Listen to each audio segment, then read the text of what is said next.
legit title contenders. When you look at the title contenders, the top three dogs, Celtics, OKC, the Cavs, they're deep, top to bottom. Like, they got a roster like all 12 guys could play at a high level and be in a playoff rotation. They don't have that with Golden State, and that's fine. I think Perk is right when he says that, you know what, the likelihood is that it's a second-round exit. I just think he's taking the easy way out. That's all I'm saying. You have to look into consideration this part. The Oklahoma City Thunder are the creme de la creme. They're the number one seed. They were last year. They were this year. Dallas comes up out of nowhere, knocks them off. When you look at the Golden State Warriors with a Jimmy Butler and his experience, with a Steph Curry and his championship pedigree, and what they can do on a basketball court together, especially if Draymond is suddenly hitting open jump shots that they're giving to him. You trying to tell me it's impossible to imagine that they could knock somebody out along the way? I don't think it is. So again, if I had to bet my money, certainly you go with Perk. And you say, yo, they're going home in the second round. But if you're looking at Steph Curry, and it's a championship on the line, and oh, by the way, they're the underdog, and they playing with house money because there are no expectations. And the expectations goes on somebody more talented, but younger and less experienced. Excuse me, that is the recipe for an upset. And I think Golden State has that ability. What is the ceiling then? Ceiling. What's the ceiling? Conference finals. And that is the true definition of straddling the fence. You call it whatever it is. Didn't we see upset last year? What's that saying? Don't let me get one. Well, they did get one, and that's Jimmy Butler. And now all of a sudden they're 11 games over 500. The Golden State Warriors. Watch out. You don't straddle the fence. You just end up wrong. I'm going to change my answer. I'm just I think saying. this is the end of the segment. Going with Draymond. It's the end. Okay. 39th season. As for a spot atop the all-time leaderboard, there's little reason for concern. Second place, James Harden is still more than 800 threes behind him.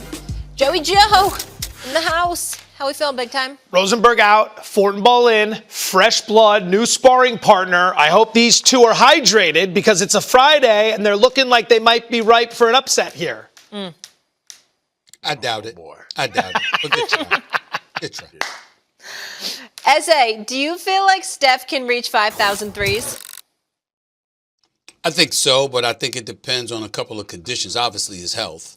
That has to stay in play, you know, because health is everything. And his endurance, his conditioning, all of that comes with it because his movement without the basketball is what is never mentioned nearly as much as it should. He is a nightmare to cover. He is the only person in NBA history, which is why I call him the greatest shooter God has ever created. He is the only player in NBA history that you literally have to man up on the second he steps past half court because he can pull up for 40. Let it out. Let it out.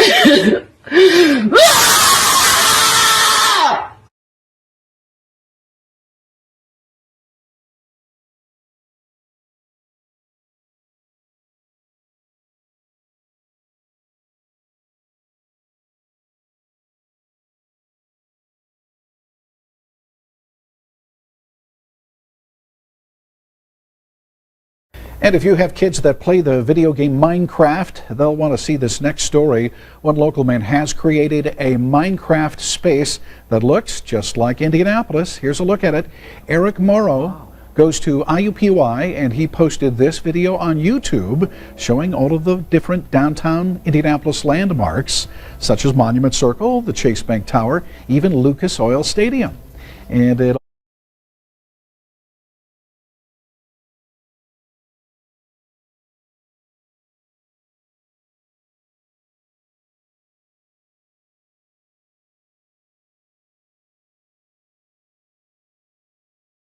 Ladies and gentlemen, welcome to a brand new series where I tell you how your favorite football team can build a super team in the year 2022. I'm starting this series off with the Colts. I'll probably also do the Browns, Steelers, maybe the Titans, maybe the Broncos, teams like that. And a lot of these are obviously going to start with the team acquiring Aaron Rodgers, right? There's actually a lot of really good teams in the NFL that just need an elite quarterback. The Colts need an elite quarterback, and they also need a number one wide receiver, and we're going to kill two birds with one stone with this 2022 super team. So number one when it comes to this, trade a 2023 first-round pick for Aaron Rodgers.